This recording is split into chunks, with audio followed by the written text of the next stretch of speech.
কি ভাবছেন? স্পেসের ইউএফও অর্থাৎ আনআইডেন্টিফাইড অবজেক্ট, যেটাকে অনেকে এলিয়েন স্পেসশিপ বলে ডাকে। কিন্তু এই ইউএফও কি আকাশে উঠছে?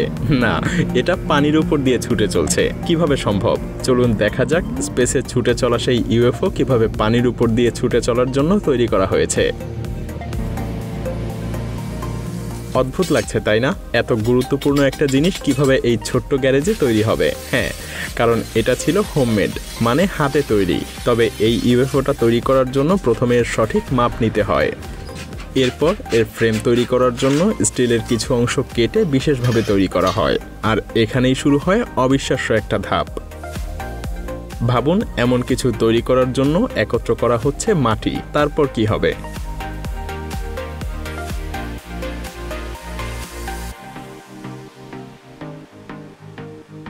ও আচ্ছা, এই ব্যক্তি মূলত ইউএফওর শেপ তৈরি করতে চেয়েছিল। এরপর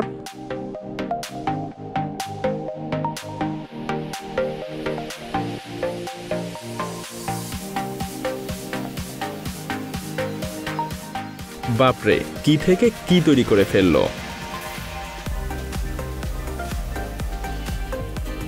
তেমন কিছু না, রঙিন আঠা লাগাতে হচ্ছে ফোম লাগানোর জন্য।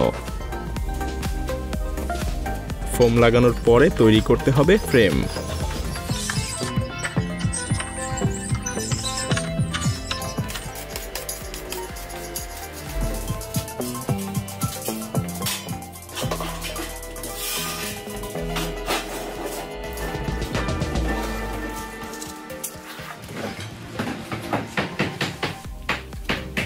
বিশাল একটা ফ্রেম তৈরি করা শেষ।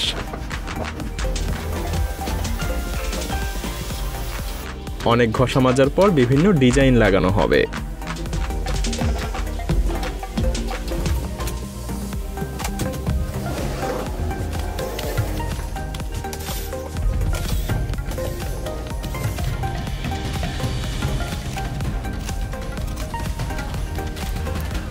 ইউএফওর উপরের পার্টটার চেহারা পুরোটাই পাল্টে গেল, তাই না? এবার নিচের পার্টটা তৈরি করতে হবে। তারা অনেক কিছু করে নিচের পার্টটাও তৈরি করে ফেলল। আর নিচের পার্টে ইঞ্জিন লাগানোর জন্য আরো কিছু অভিনব কৌশল। ব্যাস, ইঞ্জিন লাগানোর জায়গাটাও তৈরি করা শেষ। এবার দুই পার্টকে একত্র করে সম্পূর্ণ ইউএফওতে রূপ দেওয়া যাক।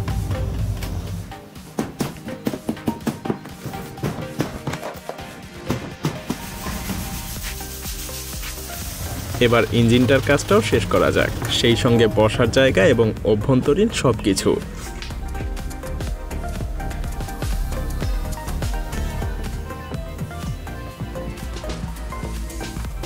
বলা যায় ইউএফওর সম্পূর্ণ কাঠামোই তৈরি করা শেষ। এখন এটাকে চলার উপযোগী করতে হবে, কিন্তু তার আগে এটাকে একটু রিয়েলিস্টিক ইউএফওর লুক দেয়া যাক। আর এটাকে আধুনিক রূপ দেওয়ার জন্য লাগানো হয় বিশেষ কিছু মোটর, যাতে করে বাটন চাপার সঙ্গে সঙ্গে এটা স্বয়ংক্রিয়ভাবে ঠিক ইউএফওর মতো করেই খুলে যেতে পারে। মনে রাখতে হবে এর ভেতরটাও কিন্তু আরামদায়ক হতে হবে। আরও কিছু যন্ত্রপাতি লাগাতে হবে।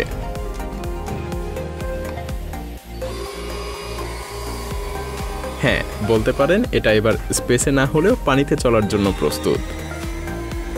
এবার এটাকে পানিতে ভাসানো যাক।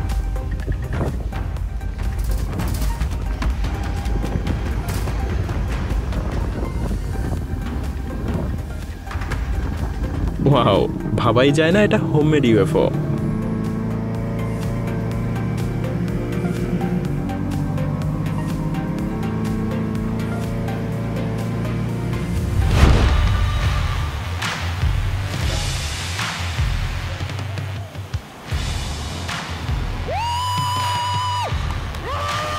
একটু অপেক্ষা করুন, কিছুক্ষণ পরেই এটা নিয়ে হাজির হচ্ছি। তবে এবার চলুন দেখা যাক এই অক্টোপাস বোট। আগের ইউএফও বোর্ডটা যে ছেলেটা তৈরি করেছিল, এটাও সেই একই ছেলে তৈরি করেছে। দূর থেকে দেখে মনে হতে পারে হয়তো কোনো ইলেকট্রিক অক্টোপাস বোট রাইড করছে। বেশ ইন্টারেস্টিং, তাই না? তাহলে চলুন এই ইন্টারেস্টিং জিনিসটা কিভাবে পরিত্যক্ত ইঞ্জিন এবং পুরনো সরঞ্জামাদি দিয়ে তৈরি করা হয়েছিল সেটা দেখা যাক।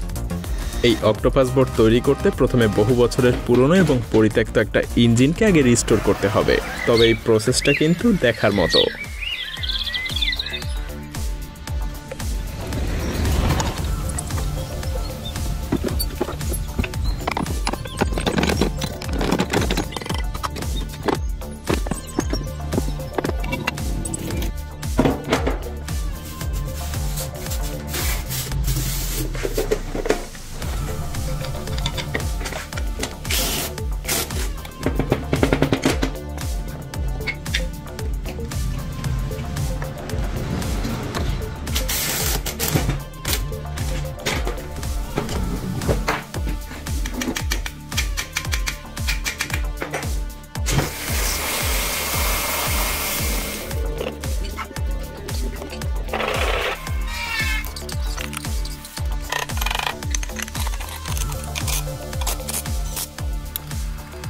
অক্টোপাসের ইঞ্জিন রেডি, এবার টেস্ট করে দেখা যাক।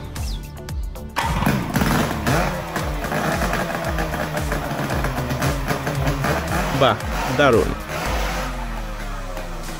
চলুন এবার পরিত্যক্ত বোটটাকে একটা নতুন বোটে রূপান্তরিত করা যাক।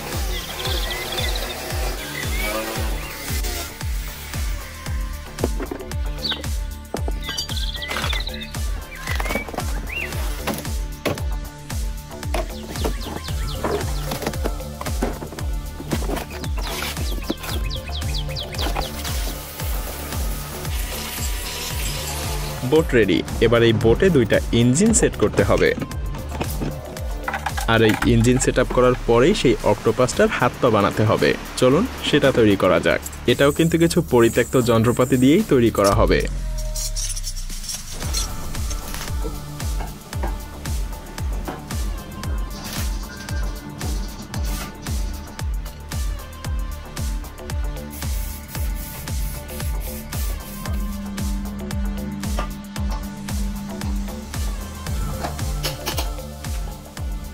এবার চলুন সেই অক্টোপাসের হাত পাগুলো ইঞ্জিন সহ বোটে সেট করা যাক। সাথে কিন্তু কিছু চাকাও লাগাতে হবে।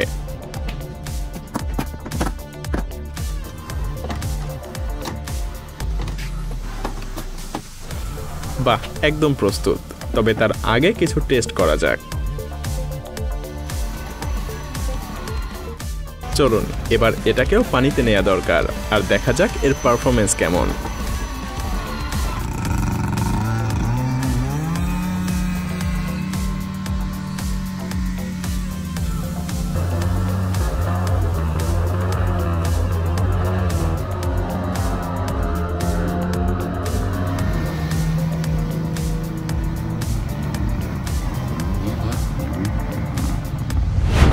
না, এটা হোমমেড তৈরি না।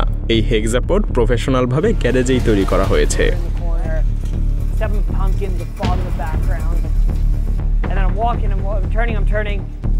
প্রথমে জেনে রাখুন, এটা পৃথিবীর সবচাইতে বৃহত্তম রাইডযোগ্য হেক্সাপড, যেটা তৈরি করতে সময় লেগেছিল 1.5 বছর। যদিও এটাকে সম্পূর্ণ কম্পিউটারাইজড ভাবেই তৈরি করা হয়েছিল, কিন্তু তারপরও প্রতিটা ধাপেই উপস্থিত হয়েছিল বিভিন্ন ধরনের চ্যালেঞ্জ। যেমন প্রথমে এর গঠন তৈরি করা ছিল অন্যতম বড় একটা চ্যালেঞ্জ। পরিকল্পনা নিখুঁতভাবে চললেও মাঝে মধ্যেই উপস্থিত হয়েছে নানা ধরনের বাধা বিপত্তি।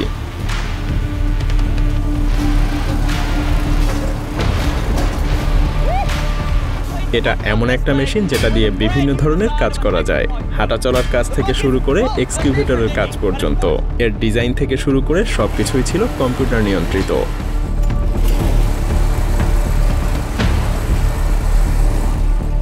মেশিনটা প্রস্তুতির দিকে প্রায় ইঞ্জিন গরম হয়ে যেত, তাই নিয়ে আসা হয়েছিল এই সেন্সর। আর সবথেকে কঠিন হয়ে দাঁড়িয়েছিল হাইড্রোলিক সিস্টেম।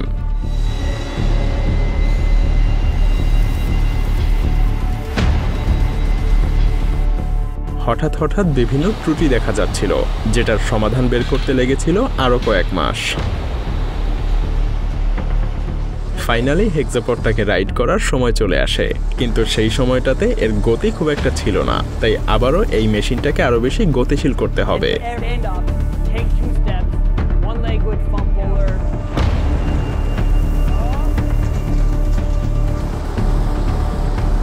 চলে যায় আরও কয়েক মাস। অবশেষে প্রস্তুত হয়ে যায় পৃথিবীর সবথেকে বৃহত্তম হেক্সাপড।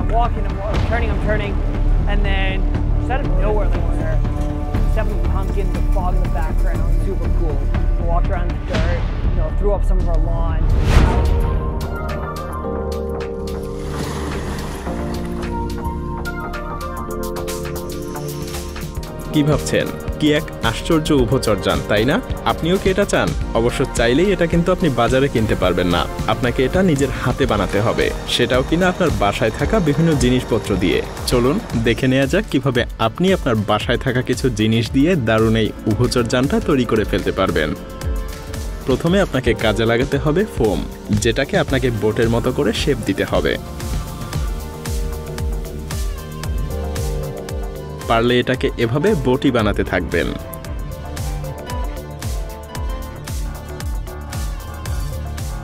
পরবর্তী স্টেপটা কিভাবে পরিত্যক্ত পাইপ দিয়ে নিজে করে ফেলতে পারবেন সেটাও দেখে নিন।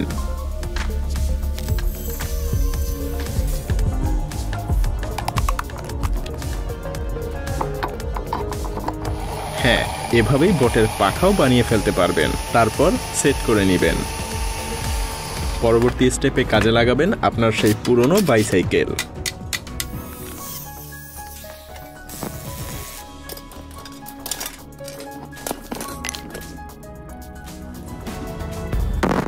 তবে এখানে হাইড্রোলিক সিস্টেমের জন্য বেশ বেগ পেতে হয়। তারপর সাইকেল দিয়ে তৈরি সেই হাইড্রোলিক সিস্টেম আপনার সেই বোর্ডের সাথে যোগ করে নিন।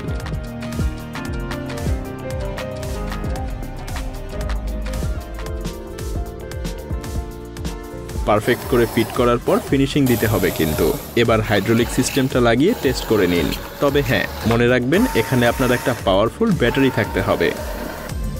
সবকিছু এভাবে স্টেপ বাই স্টেপ করতে পারলে আপনিও রেডি করে ফেলতে পারবেন এমন উভচরযান। কি ভাবছেন, আপনিও এর কোনোটা বানাবেন নাকি?